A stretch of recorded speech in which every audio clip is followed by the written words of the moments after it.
اتنی دفعہ بار بار آپ جو ہیں آپ کہتے ہیں کہ بعد بس آپ نے آپ سے جھوٹ بولا، پھر بھی آخری مہینوں میں آپ کہہ رہے تھے دے دیں ایکسٹینشن اور پھر ان کے ہی نیچے کا الیکشن ہو جائے اور پھر سب آگے بڑھیں. Where was that coming from? میں آپ کو بتاتا ہوں کئی جھوٹ تو جب ریورس انجینئرنگ کی نا میں نے، جب ایک تو وہاں جھوٹ ہم بولتے رہتے تھے بیچ میں، لیکن جب ہماری گورنمنٹ گرائی، اصل میں جو وہ رات تھی نا 12 بجے جب ہماری گورنمنٹ گری 9 کی رات، اس دن کلیئر ہونا شروع ہوا کہ سارا وقت ہمارے سے جھوٹ بولتے آئے. آپ کو پتا ہے کہ میں 1 سال پہلے گورنمنٹ گرنے سے 1 سال پہلے میں مڈل ایسٹ کے سربراہ کے ساتھ بیٹھا ہوا، شاہ محمود میرے پاس بیٹھا ہوا تھا. وہ مڈل ایسٹ کا سربراہ مجھے کہتا ہے کیا تمہیں پتا ہے کہ باجوہ تمہارے خلاف ہو گیا؟ 1 سال پہلے. میں حیران، ہم تو ایک پیج پہ ہیں. اس نے کہا نہیں، وہ اب تمہارے ساتھ نہیں ہے.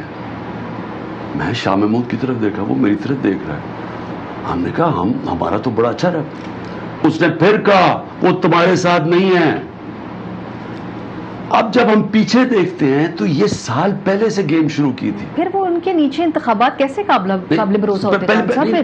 سن تو لینا، میں یہ کہہ رہا ہوں کہ تب میں بلیو نہیں کر رہا تھا. اچھا، جب ہم پیچھے دیکھتے ہیں، جب ہماری گورنمنٹ گری، اس کے بعد ہم دیکھتے ہیں جھوٹ پہ جھوٹ بولے گئے ہمارے سے. سارا وقت جب میں پوچھتا تھا، میں نے ایک دن جنرل بھائی میں نے کہا آپ شہباز شریف کو تو نہیں لانے کی کوشش کر رہے ہیں؟ کیونکہ مجھے وہ آئی بی کی طرف سے، وہ مجھے جو آئی بی کا ہیڈ تھا وہ مجھے ٹیکسٹ بھی نہیں کرتا تھا، وہ آ کے خود بتاتا تھا، کیونکہ اس کو ڈر لگا ہوا تھا کہ یہ مانیٹر کر رہے. تو مجھے کہتا کہ یہ شہباز کو لانے کی کوشش کر رہے ہیں، پورے مذاکرات، فادر ان لا بیچ میں پڑا ہوا ہے، وہ محمد وہ جو احمد ہے قصور والا، وہ جا کے گو بٹوین بنا ہوا ہے. احمد خان، اور بعد میں پتا چلا ڈکی میں بھی شہباز شریف پہنچ گیا تھا وہاں.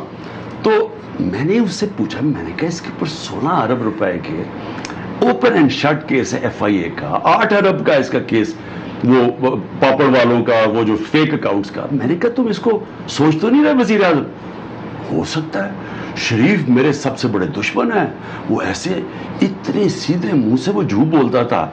میں نے سمجھا یہ نہیں، واقعی یہ نہیں کہہ رہا. پھر مجھے جب چیزیں پتہ چلتی رہی، ہمارا جب کوئی مہینہ پہلے ہوگا، میں نے پھر اس سے کہا، میں نے کہا مجھے اگر آپ یہ گورنمنٹ گرانے لگے، آپ کو پتہ ہے اکانومی کسی سے سنبھالی نہیں جائے گی، کیونکہ ہم نے بیلنس کر رہے ہیں. ایک کموڈٹی سپر سائیکل ہے، انرجی کی قیمتیں دنیا میں اوپر چلی گئی ہے، یہ بڑا ہم ڈیلیکٹ بیلنس کر رہے ہیں اپنی ساری اکانومی کو. تو میں نے کہا یہ کسی سے سنبھالی نہیں جائے گی. شوکت ترین کو بھیجا اگلے دن، اس کے ساتھ بیٹھے باجوہ کو سمجھائے کہ یہ اگر پولیٹیکل ڈی اسٹیبلائزیشن میں کوئی اکانومی نہیں سنبھالے گا.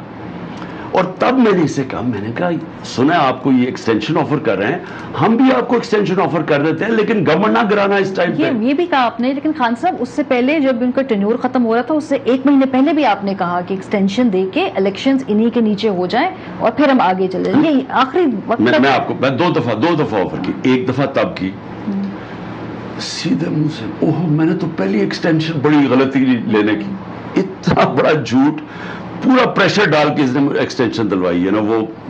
وہ اس وقت 2 جنرلز ہمارے پاس آئے، میرے سارے 4 مین سینئرز کو کنونس کر دیا کہ اس کو، میں ان کو کہتا گیا کہ یہ ٹائم نہیں ہے ایکسٹینشن کا، نہیں وہ بڑا ضروری ہے.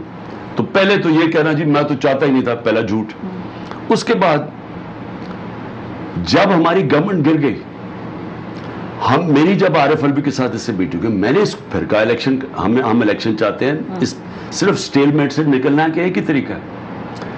تو کہتا ہو فلڈز آ گئے ہیں، وہ یہ ہوگا وہ ہوگا. ابھی تک ہم نے کہا اگر فلڈز کے دوران اگر آگے بھی چلا جاتا ہے اور کنٹینیوٹی آپ چاہتے ہیں تو ہم فلڈز کے دوران کے لیے ایکسٹینشن دے سکتے ہیں الیکشن کروانے کے لیے. یہ دوسری دفعہ تھا.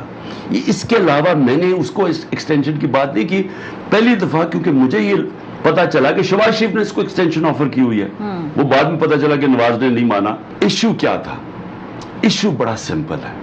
جنرل باجوہ نے ایکسٹینشن کا پلان کیا ہوا تھا. وہ امریکہ میں لابی کرنا شروع کر دی تھی انہوں نے کہ امریکنز اس کو، ان کی ایکسٹینشن کو انڈورس کریں. اس کے لیے ہندوستان سے بھی اچھے تعلقات چاہتے تھے. کشمیریوں کو ان کو کوئی فکر نہیں تھی، کیونکہ اگر آپ ہندوستان مودی کو بلا لیتے ہیں، کشمیریوں کو تو آپ نے ختم کر دیا نا. لیکن میرا اس سے آگے، میری ریڈنگ میں آپ کو بتاتا ہوں، ماریا جنرل باجوہ کی کوئی آئیڈیالوجی نہیں تھی. ان کی ہر انسان کا کوئی نظریہ ہوتا ہے. میں نے جو ان کو ریڈ کیا، ان کا کوئی نظریہ نہیں تھا. یعنی ہندو اگر کشمیری جاتے ہیں تو وہ جائیں. اگر اس ملک میں بڑے بڑے ڈاکو ملک کو چوری کر کے پیسہ باہر لے گئے, اب ان کو ساروں کو پتا تھا, یہی جنرل باجوہ کو, یہی آئی ایس آئی کو پتا تھا کہ نواز شریف اور زرداری نے کتنا پاکستان کا پیسہ چوری کر کے باہر لے کے گئے.